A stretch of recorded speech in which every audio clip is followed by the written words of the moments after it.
Magandang umaga. Ako si Ginoong Beranya at ituturo ko ngayong araw ang istruktura at gamit ng wika. Ang ponolohiya ay pag-aaral ng tunog. Hango ito sa salitang Grego na pono na nangangahulugang tinig at lohiya naman na nangangahulugang teorya. Hango ito sa salitang Ingles na poneme na meron dalawang salita. Una is phone na nangangahulugang tunog at eme naman na nangangahulugang makabuluhan. May tatlong salik sa pagsasalita. Una, enerhiya. Ito ang pinagkukunan ng hangin na ilalabas ng ating bibig upang makabuo ng salita. Ito ay tumutukoy sa ating dila. Pangalawa, artikulador. Ang artikulador naman ang nagpapakatal sa babagtingan ng salita. Ito ay ang ating ovula na matatagpuan sa likod ng ating dila. Pangatlo, resonador. Ang resonador ay tumutukoy sa ating dila na bumubuo o nagpo-produce ng tunog. Ang ponema ay importanteng unit ng tunog. Nababago ang kahulugan ng salita depende sa kung paano natin ito ibigkas at paano natin pinagsama-sama ang mga titi para makabuo ng tunog. Tulad na lamang ng sa halimbawa. Ang wikang Filipino ay may 11 ponema. 16 sa mga ito ay ponemang katinig at ang 5 dito ay ang ponemang patinig. Ang mga patinig na yon ay tumutukoy sa a, e, i, o, at u.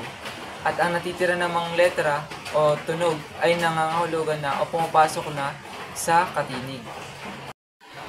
Unahin na natin ang ponemang katinig. Ang ponemang katinig ay nahati sa dalawang unit. Ang una ay ang punto ng artikulasyon at ang pangalawa naman ay ang paraan ng artikulasyon. Sa punto ng artikulasyon, nagsasabi kung saang bahagi ng bibig ang ginagamit upang makalusot ang hangin sa pagbigkas ng isang salita. Meron tayong 8 uri ng artikulasyon.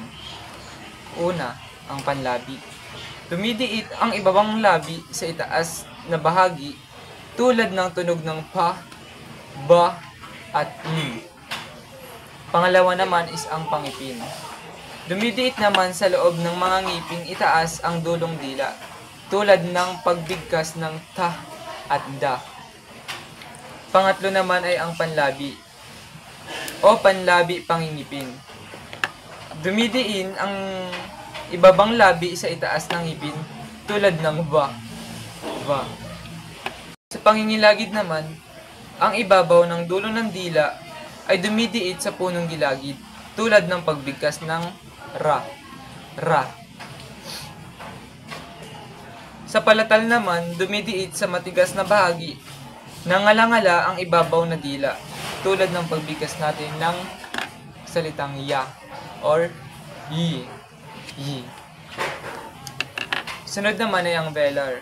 Ang velar ay dumidiit sa malambot na bahagi. Nangalangala ang ibabaw ng punong dila. Pangpito, ang panlalamunan.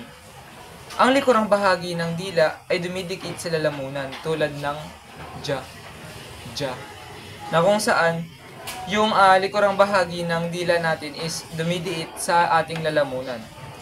At ang panghuli naman ay ang glottal. Sa glottal, nagpapalabas ng hininga galing sa baga at nagpapakawala naman upang makabuo ng paimpit na tunog tulad ng ha.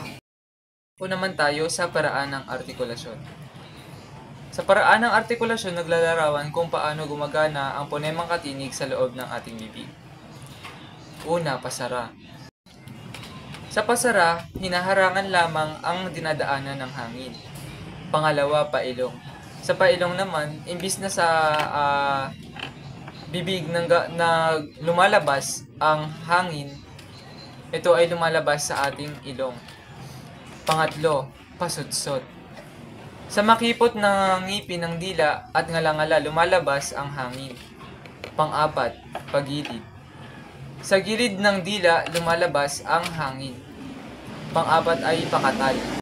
Sa pakatal naman, ang hangin sa loob ng ating bibig ay paiba-iba ng direksyon at ito ay nahaharangan. Panghuli, makapatinig. Ang galaw ng labi o dila ay mula sa iisang posisyon patungo sa ibang posisyon. Isunod naman natin ang ponemang patinig.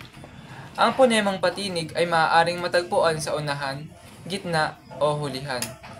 Naiiba ang pagbigkas ng patinig depende sa posisyon nito sa salita at kasama nitong katinig. Ang diptonggo ay pinagsamang ponemang patinig at malapatinig.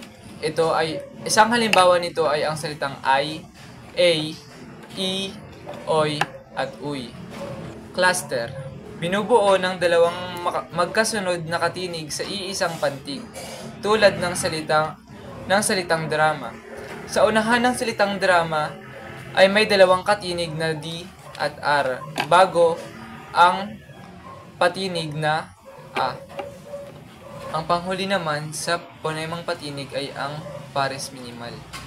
Ang pares minimal ay ginagamit upang maipakita ang pagkakaiba ng dalawang salita na may parehong pagbaybay, ngunit may magkaibang kahulugan, tulad na lang ng salitang gabi. Kapag binigkas natin siya ng malumanay, ang gabi ay mangangahulugang gulay.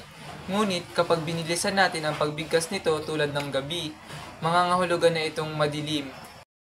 Narito naman ang mga pinagkunan ng datos para sa ulat na ito.